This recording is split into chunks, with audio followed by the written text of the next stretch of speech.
president come and say, I'm going to put a 45% tax on diapers when you buy diapers, on automobiles when you buy automobiles, on clothing when you buy clothing. That hurts you. It's why we've got to get beyond rhetoric of China bad and actually get to how do you solve the problem, because this solution would hurt jobs and hurt hardworking taxpayers. Okay. Jake, I have to say, honestly, it's just the opposite. What will happen if they don't behave? We will put on a tax of some amount, and it could be a large amount, and we will start building those factories and those plants. Instead of in China, we'll build them here, and people will buy product from here rather than buying it through China, where we're being ripped off, and we have a $505 billion trade deficit right now. So we'll build our factories here, and we'll make our own products. And that's the way it should be done.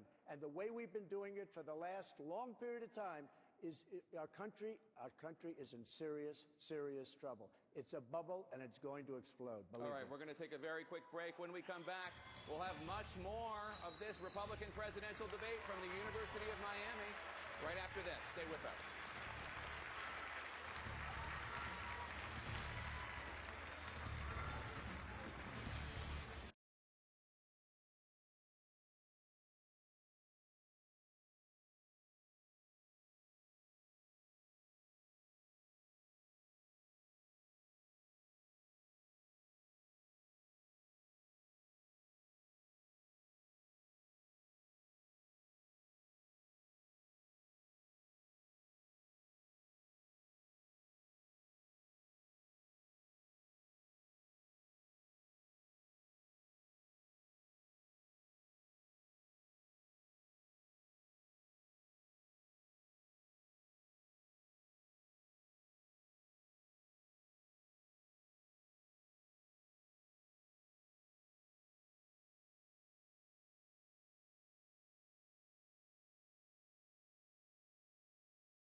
presidential debate in Miami, Florida. Mr. Trump, let me start with you. Last night you told CNN, quote, "Islam hates us." Did you mean all 1.6 billion Muslims? I mean a lot of them. I mean a lot of them.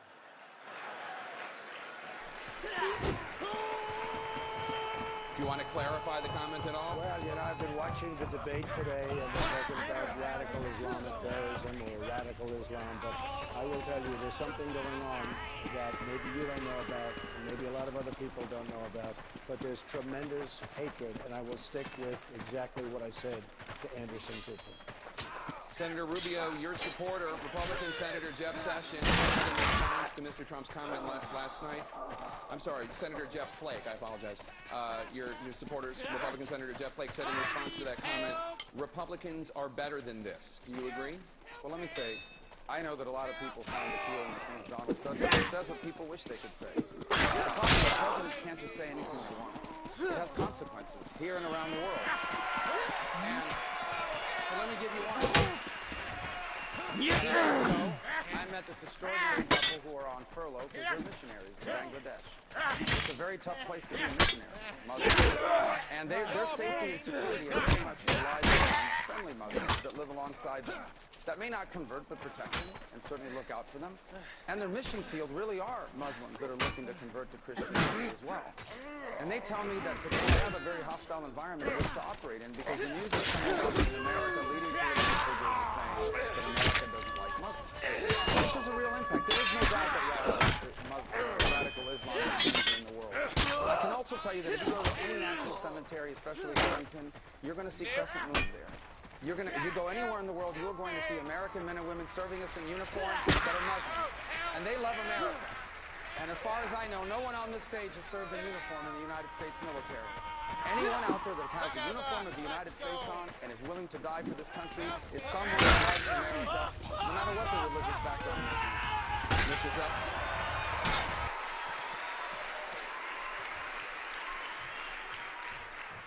Marco talks about consequences. Well, we've had a lot of consequences, including airplanes flying into the World Trade Center, the Pentagon, and could have been the White House. There have been a lot of those problems. You can say what you want, and you can be politically correct if you want. I don't want to be so politically correct. I like to solve problems. There's a serious, serious problem of hate. There is tremendous hate.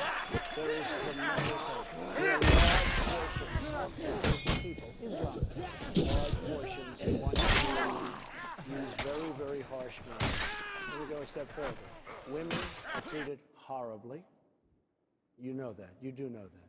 Women are treated horribly, and other things are happening that are very, very bad. Now, I will say this. There is tremendous hatred. The question was asked, what do you think? And I said, there is hatred. Now, it'd be very easy for me to say something differently, and everybody would say, oh, isn't that wonderful? Mr. Trump, we better solve the problem before it's too late. Senator Rubio? Here we go. See, I'm not interested in being politically correct. I'm not interested in being politically correct. I'm interested in being correct. And in order to be correct on this issue, here's the bottom line. We do work. There is. Islam has a major problem on its hands. I'm not interested. It has a significant percentage of its adherents, particularly in the Sunni faith, but also in the Shia, who have been radicalized and are willing to fly planes into a building and kill innocent people. There is no doubt about that.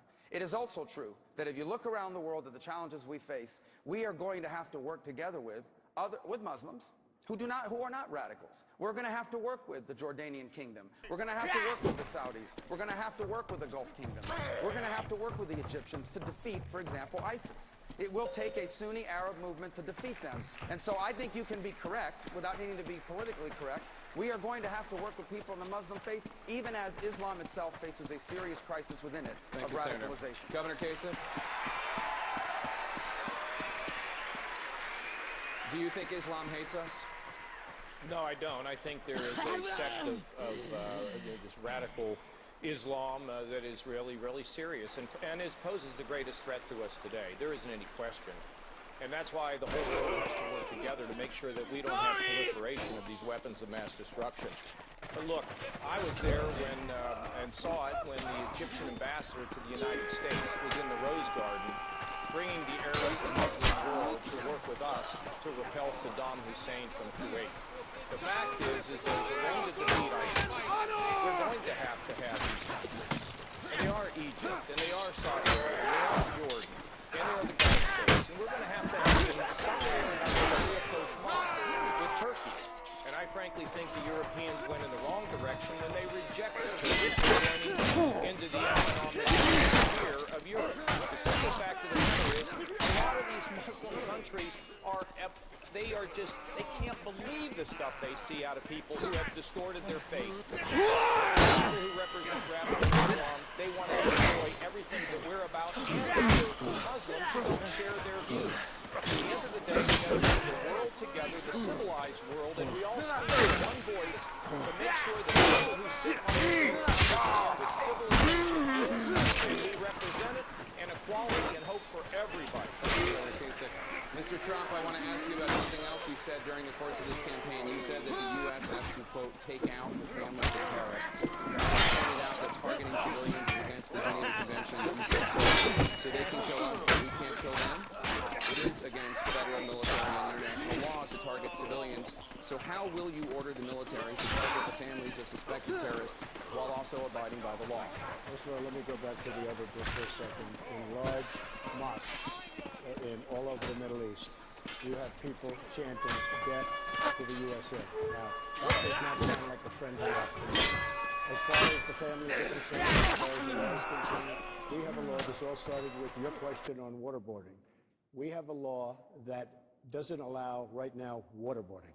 They have no laws, they have no rules, they have no regulations. They chop off heads, they drown 40, 50, 60 people at a time in big steel cages, pull them up an hour later, everyone dead, and we're working on a different set of parameters. Now, we have to obey the laws. We have to obey the laws, but we have to expand those laws. Because we have to be able to fight on at least somewhat of an equal footing, or we will never, ever knock out ISIS and all of the others that are so bad. Whether it's Standout or we're being a bunch of suckers, and they are laughing. They are laughing at us. Senator Rubio, will the U.S. president pursue a policy of targeting the families of suspected terrorists? No, of course not. And we don't have to in order to defeat terrorists. The way you defeat terrorists is pretty straightforward. It's difficult to do, but it has to be done. When I'm president of the United States, the best intelligence agencies in the world that right now have been hamstrung, they're going to be expanded, and the best intelligence agencies in the world are going to find terrorists. And then the best military in the world, which needs to be rebuilt because Barack Obama is gutting our military. He's going to leave us with the smallest army since the end of World War II, and the smallest Navy in a century, and the smallest Air Force we've ever had. We are going to rebuild that military, and the military is going to fight the terrorists and destroy them.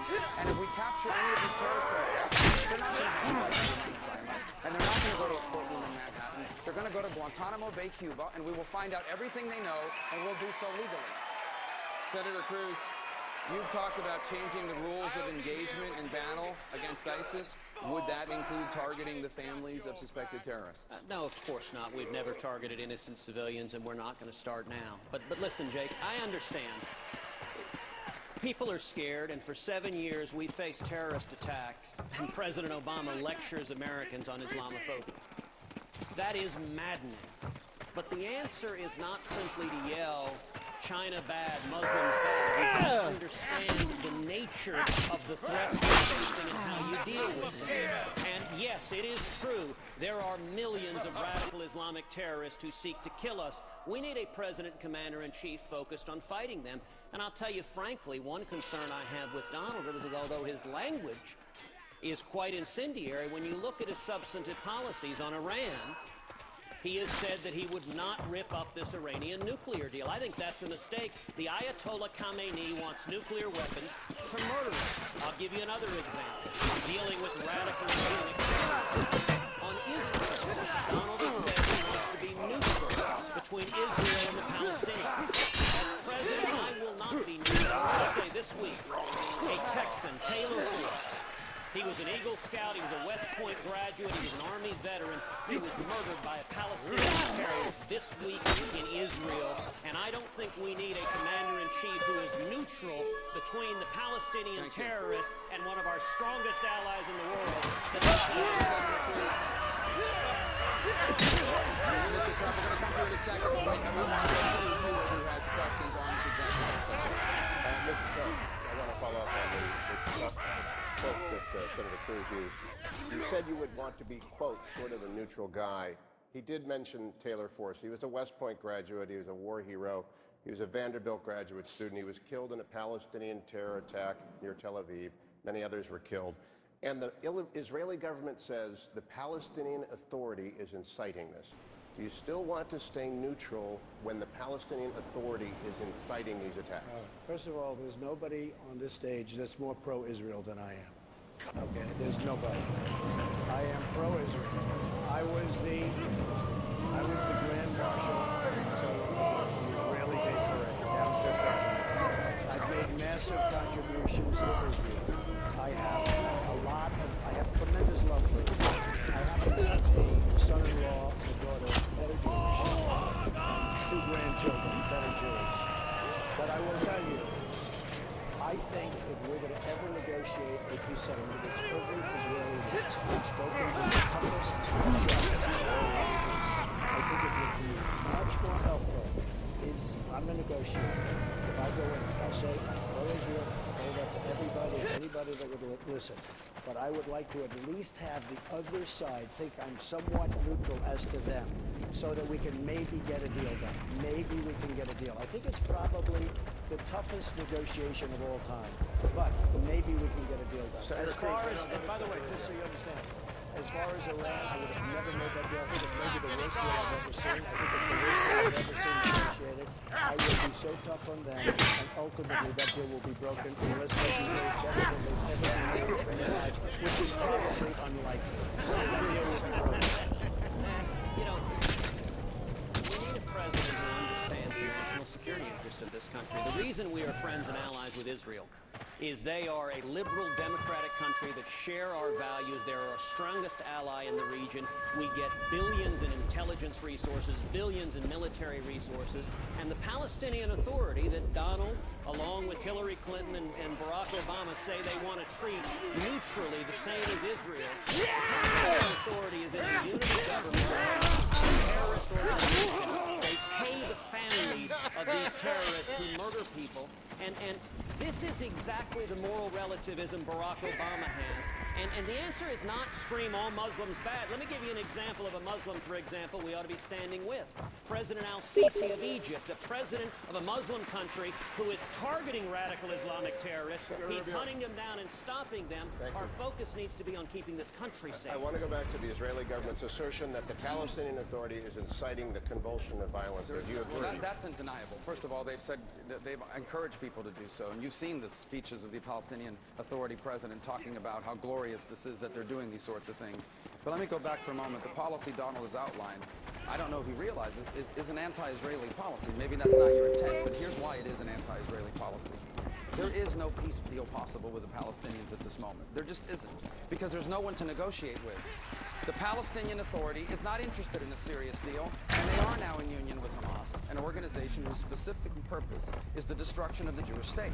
Every time that Israel has turned over territory of any kind, be it Gaza or now in Judea and Samaria, it is used as a launching pad to attack Israel.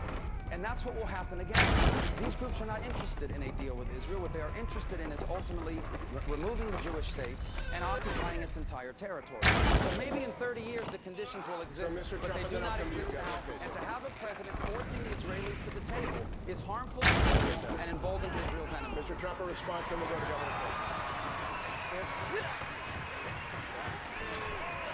If I become president of the United States, one of the things that will be an absolute priority is, number one, protection of Israel, but also seeing if a deal can be made. The toughest deal, the toughest negotiation there probably is of any kind, no matter where you live, no matter how hard you live. I would like to give it a shot. Very, very pro-Israel. Nobody more pro-Israel, but I would love to give it a shot. And I have to tell you this, I have friends, Israelis, non-Israeli people from New York City that happen to be Jewish and love Israel. And some are very tough people. Every single, they know it's tough, but every single one of them wants to see if we could ever have peace in Israel. And some believe it's possible. It may not be, in which case we'll find out. But it would be a priority if I become president. Do you agree with the Israeli government that the Palestinian Authority is inciting this violence? Well, there's no question. They were saying that the Israelis intended to go to the Dome of the Rock. I mean, what do you think about this? Thank goodness the Israelis didn't see the Iron Dome. And where they could protect themselves against all the missiles that were flying in. Could you imagine living in like in Miami here and have people shooting missiles in? Secondly, there was just an article the other day, Hugh, that I know you're familiar with, where the Israelis are learning to train underground in combat. Because the Palestinians now, Hamas in particular, is digging these tunnels trying to get under Israel. They're coming at them from above. They're trying to come at them from under the ground. And I just have to tell you this. I don't believe there is any long-term permanent peace solution. And I think pursuing that's the wrong thing to do. I believe that every day that we can have stability in that region by supporting the Israelis and making sure they have the weapons and the security that they need with our 100% is the way to proceed in the Middle East in regard to Israel. Senator Cruz, I want to stay in the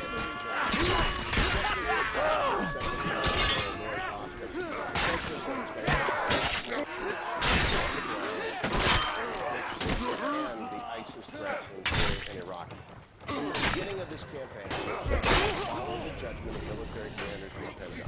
Here's a commander saying we need a lot more troops on the ground. Will you follow that advice and inject Americans again into what is, in the essence, a metastasizing Sunni Shia civil war? We need to do whatever is necessary to utterly defeat ISIS. And that needs to be driven not by politicians, but by military expertise and judgment. Right now, we're not using a fraction of the tools that we have. We're not using our overwhelming air power. We're not arming the Kurds. Those need to be the first steps, and then we need to put whatever ground power is needed to carry it out. But, a question that actually Jake asked, and I'm glad to come back to it now, is rules of engagement.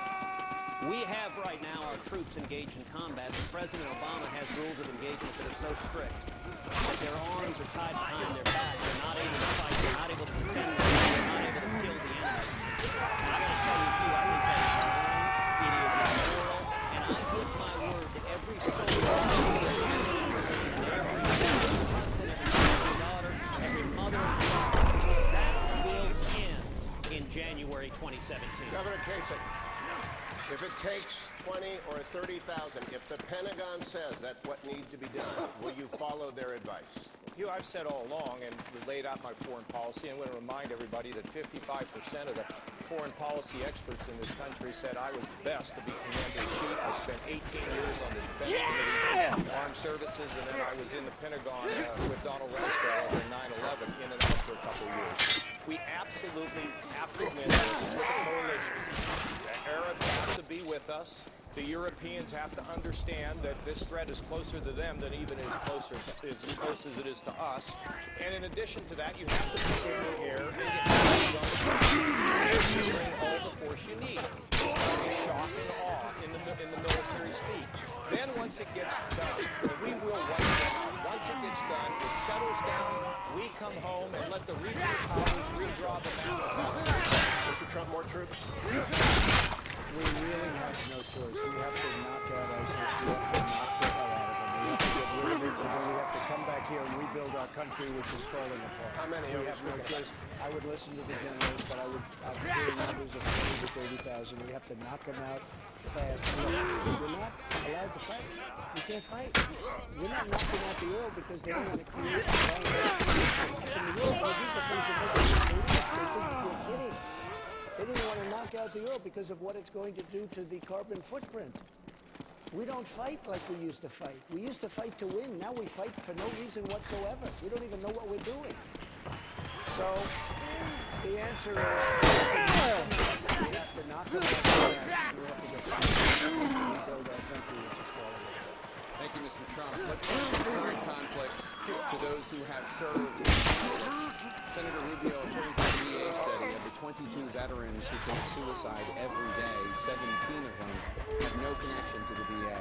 The VA believes that this lack of connection is one of the reasons for this tragically high suicide rate.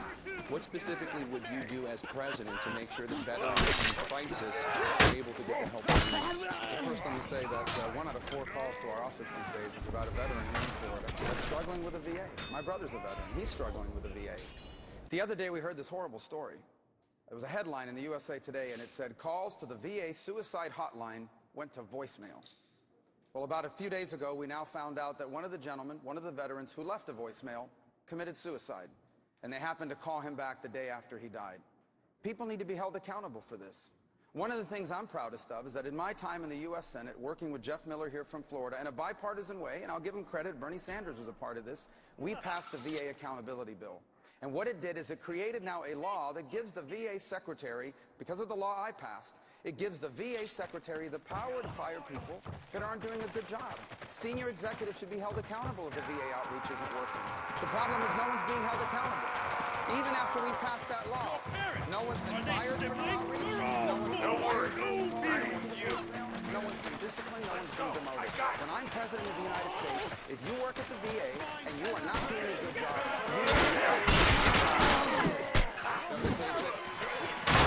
The Veterans Affairs Department is one of the biggest line items in the domestic budget. As part of an attempt to cut costs, the Republican-controlled House of Representatives this budget have reduced spending in the post-American GI Bill. Should veterans benefits be part of attempts to reduce the deficit? I haven't seen the provisions of that bill, Jake. My initial instincts are no. And let me just say about the VA, when a veteran comes home, they ought to have access to health care wherever they want to go at any time, number one. Number two, the Veterans Administration needs to be restructured, it needs to be downsized and spread out.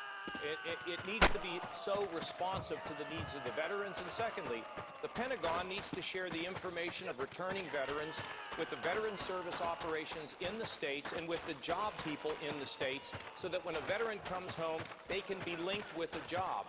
And when that happens, that means that every veteran will get work because they're our golden employees.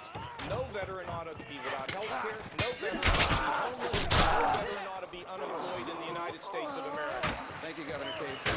Let's turn to another issue of real importance here in Florida. Just over a week from now, President Obama will visit Cuba, the first time in 88 years that a sitting U.S. president will set foot in Cuba. Two of you on this stage have parents who were born in Cuba and moved to the United States. Let's go back to my colleague, Anna Bash. Senator Rubio, Donald Trump agrees with President Obama in his decision to re-engage diplomatically. The majority of Republicans agree with that as well. President Obama I would love the relationship between Cuba and the United States to change. It will require Cuba to change, at least its government. Today it has not. The fact of the matter is that after these changes were made, there are now millions and hundreds of millions of dollars that will flow to the Castro regime. It will now allow them to become set permanent and in stone. They will now be able to carry out a transition where the military continues to run the country there. They'll put a puppet figure forward as their new president, and nothing will change for the Cuban people. There has not been a single democratic opening, not a single change on the island in human rights. In fact, things are worse than they were before this opening. The only thing that's changed as a result of this opening is that now the Cuban government has more sources of money to build out their repressive apparatus and maintain themselves as permanent. We are to the changes that were required in Burma. And by no means were they not perfect, but at least when there was a democratic opening to the Cuban, they were required to be democratic. When there was a diplomatic opening, they required a democratic opening. And today, the former minority party is now the majority party in their legislative party. He has nothing in return, and we are getting nothing in return. And Cuba and its regime remains an anti-American communist dictatorship, help North Korea evade UN sanctions, is harboring fugitives of American justice, including people stealing our Medicare money and moving back to Cuba, all in exchange for nothing. Mr. Trump, you said the concept of opening Cuba is fine. You said the concept of opening Cuba is fine. Why do you agree with President Obama and disagree with what Senator Rubio I don't really said? agree with President Obama. I think I'm somewhere in the middle. What I want is I want a much better deal to be made, because right now Cuba is making, as usual with our country, we don't make good deals. We don't have our right people negotiating. We have people that don't have a clue. As an example, I heard recently where the threat was made that they want reparations for years of abuse by the United States, and nobody's talking about it, and they'll end up signing a deal, and then we'll get sued for $400 billion or $1 trillion. All that stuff has to be agreed to now. We don't want to get sued after the deal is made. So I don't agree with President Obama. I do agree that something should take place. After 50 years, it's enough time, folks. But we have to make a good deal, and we have to get rid of all the litigation that's going to happen. This was just a little story, but it was a big story to me, because they said, oh, here we go. We make a deal, then we get sued for a tremendous amount of money for reparations. So I want to do something, but it's got to be done intelligently. We have to make a good deal. Senator Rubio, I know you want to get in, but just to be clear, Mr. Trump, are you saying that if you were president, you would continue the diplomatic relations, or would you reverse them? I would want to make a good deal. I would want to make a strong, solid, good deal, because right now, everything is in Cuba's favor. Right now, everything, every single aspect of this deal is in Cuba's favor. It's the same way as the Iran deal. We never walked, all we do is keep giving. We give and give. Mr. Trump, just to be give. clear, there is an embassy that you would have to decide whether it would be open or whether you would close it. Which We shouldn't be allowing billions of dollars to go to nations that hate us, to go to Cuba, to go to Iran, and to let them use those billions of Senator dollars Cruz. to Mr. try Trump. to murder us. Well,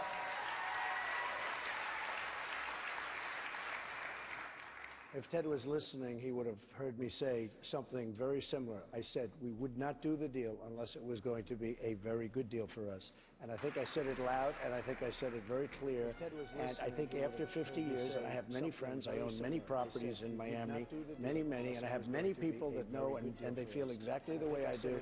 And make a deal, it would be great, but it's got to be a great deal for the United States, not a bad deal for the United States. As far as Iran is concerned, I would have never made that deal. That is one of the worst deals ever made by this country. It is a disaster. So for Ted to say, I agree with that deal, I mean, it's a staple in my speeches that may be the worst single deal I've ever seen negotiated. So don't try and put it on me like it's wonderful, like I love it. Senator Cruz, your response? Well, look, I'll point out, first of all, it is a matter of public record that Donald supported John Kerry in 2004 over George W. Bush, and he supported Hillary Clinton, gave her 2 checks in her presidential campaign in 2008, and indeed, once she was Secretary of State, he described her as one of the greatest Secretary of States in history. And, you know, the point on the Iran deal, his answer to everything is if only someone smarter were in government, things would be better. No, we don't just need smarter people in government. We need leaders that are protecting American interests. And when it comes to Iran, Donald has said he would leave the agreement in place and try to renegotiate it, giving the Ayatollah Khamenei over $100 billion. That reflects you do not understand the radical Islamic terrorist that is the Ayatollah that wants to murder us. We need a commander-in-chief that understands our enemies, understands and doesn't give them billions of dollars to threaten our safety and security. I was against the giving of the money at all costs. I said don't negotiate at all until you get the prisoners back. If the prisoners don't come back early, 3 years ago, one of the longest negotiations I've ever seen, by the way. If they don't come back early, I was saying don't negotiate. They come back early. What you do is you take it back and you say either give us the prisoners or we double up the sanctions. And what we should have done is doubled up the sanctions and made a much better deal, because that deal is a disaster. Ted, the money is largely gone because of incompetent and very, very poor negotiators. But that money, the $150 billion, is largely gone and already spent everywhere. Thank you, but the Mr. United Trump. States.